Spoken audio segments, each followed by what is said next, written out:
Hey, Chris with BeerTownAustin. I'm here with Justin, the Independence Brewery. Cheers. We're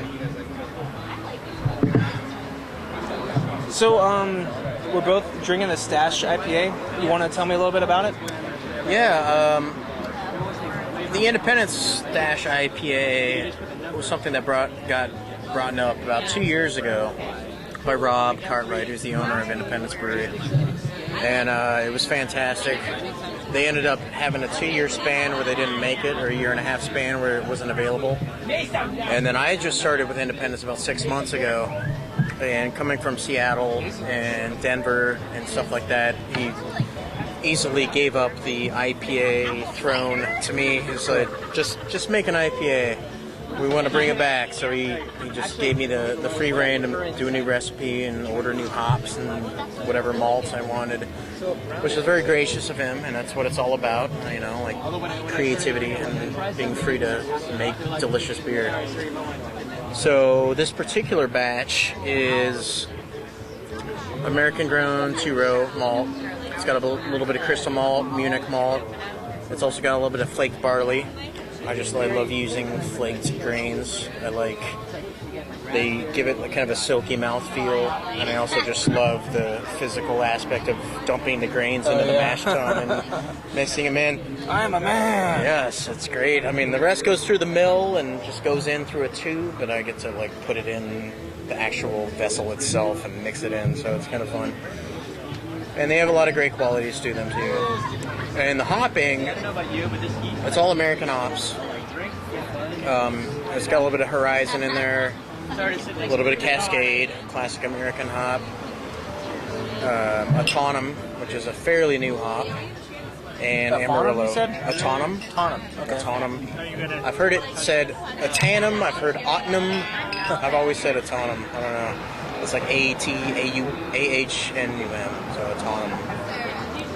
And Amarillo, which is a quintessential IPA hop. First several batches I made, I left out the Amarillo, especially coming from Seattle.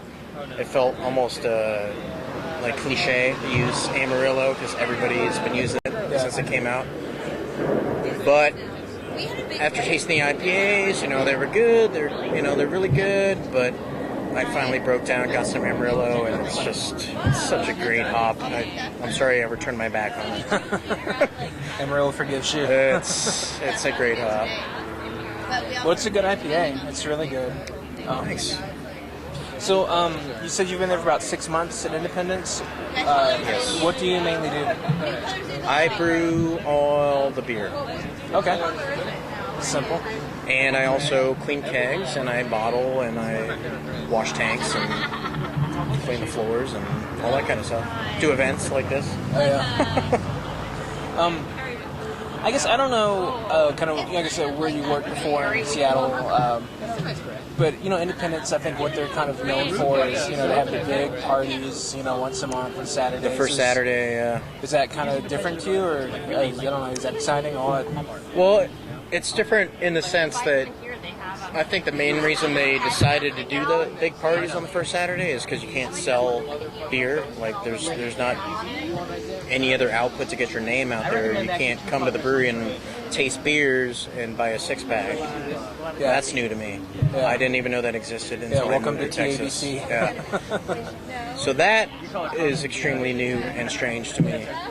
I think that's why most Texas breweries do stuff like that, is to really get people to come to the facility and drink beer and have fun.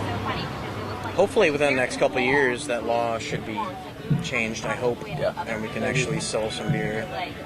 It just seems so silly, like you come to the brewery, taste the pale ale, oh, it's great, I'd like to buy a 6-pack. Well, you have to go down to the grocery store, you guys can't even tell them where to get it, right?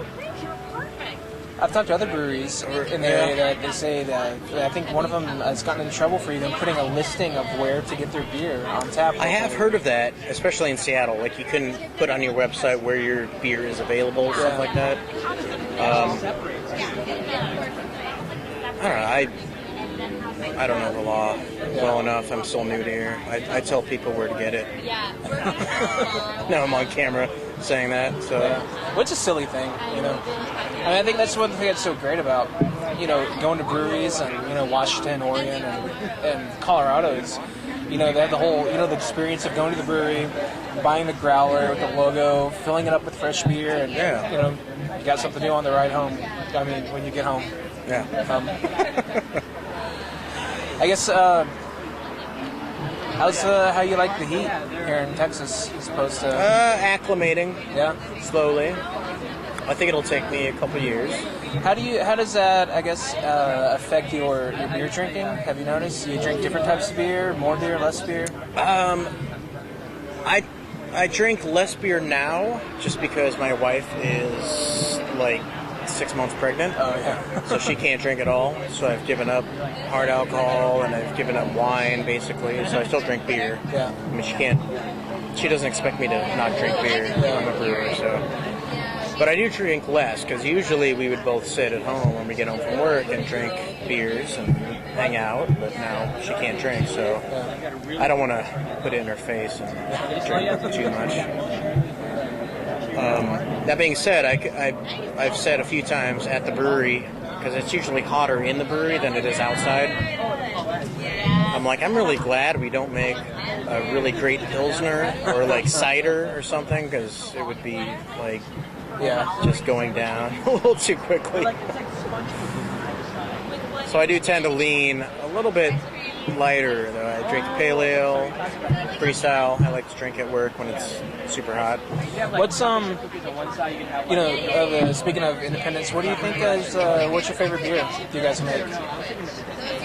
If you're on a desert island, you could take just one beer from Independence, what would it be? I guess I'd probably take the pale ale. Yeah? Yeah. You know, the IPA is great, and I drink it at home a lot, but I like a little break from it. Freestyle is super light, which I also drink quite a bit at the brewery when it's super hot. But the pale ale is kind of a nice medium. Yeah. It's really nice. It's easy to drink. It's light, but it's got nice hop character and malt character as well. So are there plans, I mean, can you say, for the IPA, do you think that'll come in bottles pretty soon, or still on tap for a while? Yeah, we're talking about it. We're still discussing things with some investors and stuff like that. It's sounding pretty positive, but I can't say for sure whether it's going to happen. We're also talking about maybe trying to get a 22-ounce bomber bottling machine so we can do some specialty stuff like that, which would be great.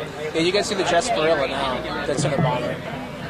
Jasperilla, yes, for now. And that's the only bomber you guys have? Yes. Is that a bomber or torpedo? In Colorado, we called it a bomber. Uh-huh. In Seattle, they just called it a 22. So I don't know what a torpedo is. Maybe I made that up. I don't know. It looks like a torpedo. We'll go with the professional on this one. It's bomber. It's bomber. I like bomber better than 22. Yeah. 22 sounds a little class. Just generic, yes. Why don't we call the other one a 12? You know? I've got a 2.